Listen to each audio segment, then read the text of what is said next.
উসমান হাদি জীবন মৃত্যুর সন্ধিক্ষণে আছেন। ইনফ্যাক্ট উনি আহত হওয়ার পর থেকেই মোটামুটি সে ধরনের পরিস্থিতিতে।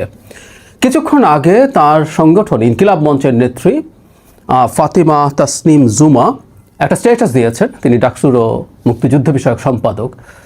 খুবই অ্যালার্মিং কিছু কথাবার্তা আছে, আমি সেটা নিয়ে একটু কথা বলতে চাই। ইনফ্যাক্ট উসমান হাদিকে কেন্দ্র করে একটা অস্থিরতা তৈরির পায়তারা যে আছে এটা বোঝা যাচ্ছিল এবং সেটা আস্তে আস্তে আরও স্পষ্ট হয়ে উঠছে।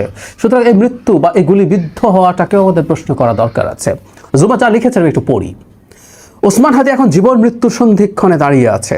পরিবারের পক্ষ থেকে সিঙ্গাপুরে অপারেশন করার অনুমতি দেওয়া হয়েছে। কুইন এলিজাবেথে নেয়ার মতো কন্ডিশন তার শরীরে নেই। আপনারা দোয়া করুন আল্লাহ যেন তাকে হায়াতে তাইয়্যিবা নসিব করেন।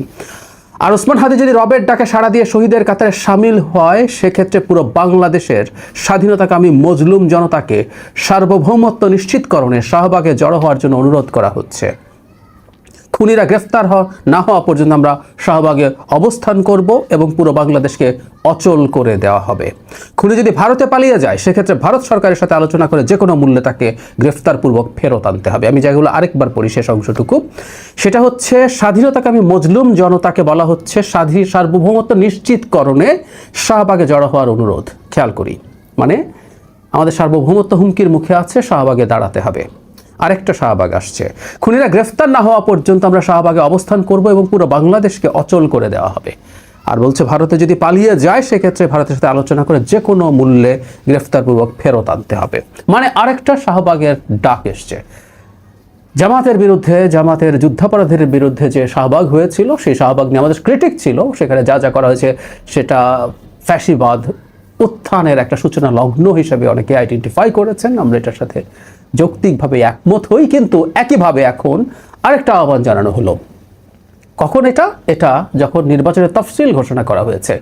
তফসিল ঘোষণার পর নির্বাচন কমিশনকে এবং সরকারের দিক থেকে এটা আমরা বলতে দেখেছি যে তফসিলের পর জমায়েত, বিভিন্ন জায়গায় সমাবেশ জমায়েত তারা হতে দেবেন না। এটা নিশ্চিতভাবে নির্বাচনী যে পরিস্থিতি আছে সেটার জন্য হুমকি স্বরূপ। কিন্তু অলরেডি আহ্বান করা হয়েছে। মারা যাওয়ার আগেই হাদি এখনো মানে বেঁচে আছেন। উনি আসলেই প্রথম থেকে উনি বেঁচে থাকবেন এই পরিস্থিতি ছিল না, এটা খুবই নগণ্য সম্ভাবনা ছিল। তো ওনার এই অবস্থাটা ছিলই। ওনার এখন ডেথ ডিক্লারেশন হয়নি, কিন্তু তার আগেই তিনি যদি হন প্রস্তুতির আওয়াজ বা আলাপ তুলে রেখেছেন জুমা। এই ধরনের খুবই ইমোশনাল জায়গায় দাঁড়িয়ে কথা বলা খুবই কঠিন, কারণ উসমান হাদির গুলিবিদ্ধ হওয়া ঘটনা বাংলাদেশের প্রত্যেকটা মানুষকে আহত করেছে। আওয়ামী লীগের কিছু সিম্প্যাথাইজার ছাড়া, আওয়ামী লীগ করা লোকজন ছাড়া, এর বাইরে প্রত্যেক, এমনকি যারাকে তারা প্রকাশ্যে ক্রিটিকও করেছে তাদেরকেও করেছে। কিন্তু তাকে কেন্দ্র করে ভারত বিরোধিতা আছে। সমাজের বিভিন্ন মানুষ যারা তাকে সমালোচনা করেছেন বিভিন্ন ফর্মে প্রকাশ্যে, তাদেরকে হত্যাযোগ্য করে তোলার চেষ্টা আছে। বলা হচ্ছে তারাই নাকি উসমান হাদিকে হত্যাযোগ্য করে তোলার চেষ্টা করেছেন সেভাবে। সো একটা সংঘাত তৈরির চেষ্টা খুব সিরিয়াসলি আমরা দেখছি, পরিকল্পনা দেখছি। এখন তার সাথে দেশ অচল টচল করে দেওয়া, শাহবাগ করা, এগুলো প্রত্যেকটাকেই আমরা বলবো নির্বাচনকে বানচাল করার সাথে জড়িত হয়ে পড়ছে। হাদি যদি চলে যান, খুবই মর্মান্তিক ব্যাপার। এবং আমি ধারণা করি এই ধরনের ঘটনা আরও ঘটতেও পারে। কিন্তু আমাদের যদি দেশকে আমরা ন্যূনতম ভালোবাসি, দেশের সার্বভৌমত্বের আলাপ জুমা করছেন, উনি যদি দেশের সার্বভৌমত্বে বিশ্বাস করে থাকেন, ইনকিলাব মঞ্চ বা অন্যরা যদি বিশ্বাস করে থাকেন, তাহলে উচিত হবে এই প্রত্যেকটা শোককে বলি না আমরা শক্তিতে পরিণত করা, যে আমরা অন্তত নির্বাচনকে হ্যাম্পার্ড হতে দেব না এই কোনো ঘটনার মাধ্যমে। আরও যদি ঘটে, গণঅভ্যুত্থান পরবর্তী সময়ে আনস্টেবল অবস্থা প্রত্যেকটা দেশে হয়েছে, এই সরকারের ব্যর্থতা আছে, এভরিথিং ইজ অল রাইট, সরকারের উপর আমরা চাপ তৈরি করব, চাপ প্রয়োগ করব, এই ঘটনার যেন রিপিটেশন না হয়। এখন হাদিকে আমরা ফেরত পাবো না, হাদিরা যখন তখন জন্মায় না, এটাও আমি বিশ্বাস করি। কিন্তু তারপরেও এটাকে কেন্দ্র করে একটা অস্থিরতা তৈরির যদি চেষ্টা হয়, সেটার বিরুদ্ধে আমরা দাঁড়াবো। ঝুঁকি থাকলে থাকুক, এতে যে কোনো রকম ট্যাগিং হলে ট্যাগিং হোক, আই ডোন্ট কেয়ার, আমাদের যার দাঁড়ানো দরকার আছে। কিন্তু যারা এই ধরনের অস্থিরতা তৈরির অন্তত চেষ্টা করছেন, ইচ্ছে হোক অনিচ্ছায় হোক, অতি আবেগে হোক, তারা একটু শান্তভাবে ভাবুন। আর না হয় একটা কনফ্রন্টেশনের পরিস্থিতি আসলে তৈরি হয়ে যাবে, যেটা এই দেশের কারো জন্য ভালো হবে না। এটা তারা এখনই বুঝে উঠতে পারছেন না।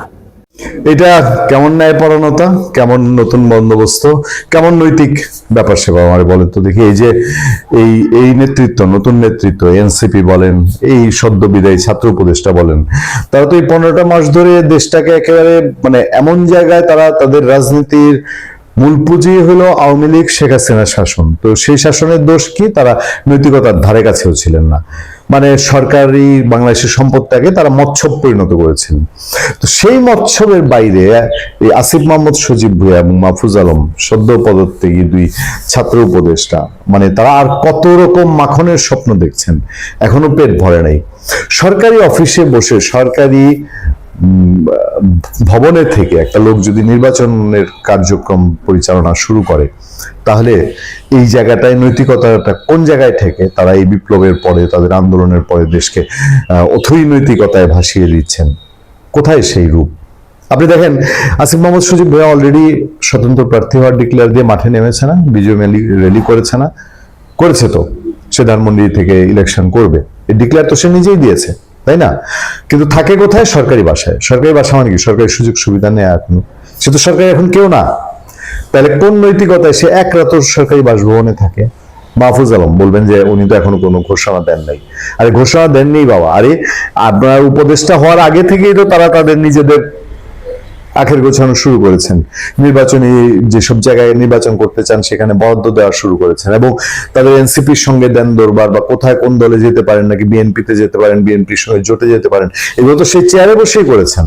চেয়ার ছেড়ে আসার পরে সরকারি বাসভবনে দুইজন রয়ে গেছেন, এবার তারা তাদের স্বপ্ন দেখছেন তারা এমপি হবেন। সরকারি সুবিধা নিয়ে হচ্ছেন না, কিসের নিরপেক্ষ নির্বাচন আর কোথায় সেই লেভেল প্লেইং ফিল্ড? খবরটা সব পত্রপত্রিকায় আজকে, মানে অনেকগুলো পত্রপত্রিকা এসছে, একটা পত্রপত্রিকা নয়, এবং একজনের নিউজ আরেকজন কপি করেছে নিশ্চয়ই।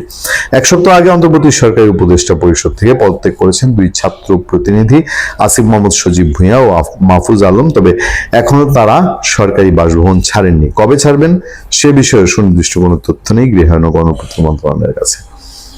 মানে আলটিমেটলি ইলেকশনটা ওখানে করে আবার এমপি মন্ত্রী হয়ে আবার ওখানে থেকে যাওয়া, এরকম প্রশ্ন উঠতে পারে কিনা? বিষয়টি নিয়ে দায়িত্বশীল কেউ নাম প্রকাশ করে কথা বলতে রাজি হননি। সংশ্লিষ্ট সূত্রে এই তথ্য জানা গেছে। সূত্র জানায়, গতকাল বুধবার পর্যন্ত পদত্যাগী দুই উপদেষ্টার কেউ সরকারি বাসভবন ছাড়েননি। এ বিষয়ে সংশ্লিষ্ট কর্তৃপক্ষের সঙ্গে কেউ যোগাযোগ করেনি। মন্ত্রণালয়ের সংশ্লিষ্ট দপ্তর থেকে তাদের সঙ্গে যোগাযোগ করা হলে সাড়া মেলেনি। মন্ত্রণালয়ের সংশ্লিষ্ট দপ্তর থেকে তাদের সঙ্গে যোগাযোগ করা হলেও সাড়া মেলেনি। ইন্টারেস্টিং মনে হচ্ছে না বিষয়টা? দুই উপদেষ্টার সঙ্গে মোবাইল ফোনে যোগাযোগের চেষ্টা করা হলে তারা ফোন ধরেননি। বিশাল মন্ত্রী মিনিস্টার পর্যায়ের মানুষ ফোন কেমনে ধরবে সাংবাদিকদের? প্রতিবেদকের পরিচয় জানিয়ে SMS পাঠানো হলেও সাড়া মেলেনি। সরকারি আবাসন পরিদপ্তরের বিদ্যমান নীতিমালা, আপনি দেখেন, আইন কানুনের ফাঁক থাকে, বাংলাদেশে আইনে বহু ফাঁক থাকে, আইনে আপনারা হয়তো ফেলতে পারবেন না, কিন্তু ওই যে বলছি নৈতিকতার প্রশ্ন। মন্ত্রিসভার সদস্য বা জনপ্রতিনিধিরা পদত্যাগের পর কবে সরকারি বাসভবন ছাড়বেন সে বিষয়ে সুনির্দিষ্ট করে কিছু বলা নেই। মানে আইনের ফাঁক রয়েছে, ছাড়বেন সে বিষয়ে সুনির্দিষ্ট করে কিছু বলা নেই। তবে জাতীয় সংসদ নির্বাচন আচরণ বিধিমালা অনুযায়ী সরকারি বাসভবন, গাড়ি বা সরকারি কোনো সুযোগ সুবিধা ব্যবহার করে নির্বাচনে প্রার্থী হওয়া যাবে না। আর সরকারি কর্মকর্তা কর্মচারীদের ক্ষেত্রে বলা হয়েছে, চাকরি থেকে অবসরে যাওয়ার পর 2 মাস পর্যন্ত বাসভবনে থাকতে পারবেন। তবে সন্তানরা শিক্ষা প্রতিষ্ঠান অধ্যয়নরত হলে আরো 4 মাস পর্যন্ত থাকতে পারবেন। এর আগে গত 10 ডিসেম্বর বিকেল 5টায় তারা রাষ্ট্রীয় ভবন যমুনায় উপস্থিত হয়ে তারা পদত্যাগ করেন। এরপর দিন প্রধান উপদেষ্টার বৈঠকে তারা অনানুষ্ঠানিকভাবে বিদায় নেন। এইসব প্রসঙ্গ হচ্ছে। প্রশ্নটা কি স্বাভাবিক না যে সরকারি বাসভবনের থেকে এই যে নির্বাচনের কোথায় করবেন এই দেন দরবারও যে চালাচ্ছেন, এটা নৈতিকতা এবং বাংলাদেশের বাস্তবতায় এটা কি মিন করে না যে নির্বাচনটা আসলে কোন ধরনের নির্বাচনের দিকে যাচ্ছে? ভালো থাকবেন, সুস্থ থাকবেন। আপনাদের সাথে আমি আতিক রহমান, পূর্ণিয়া।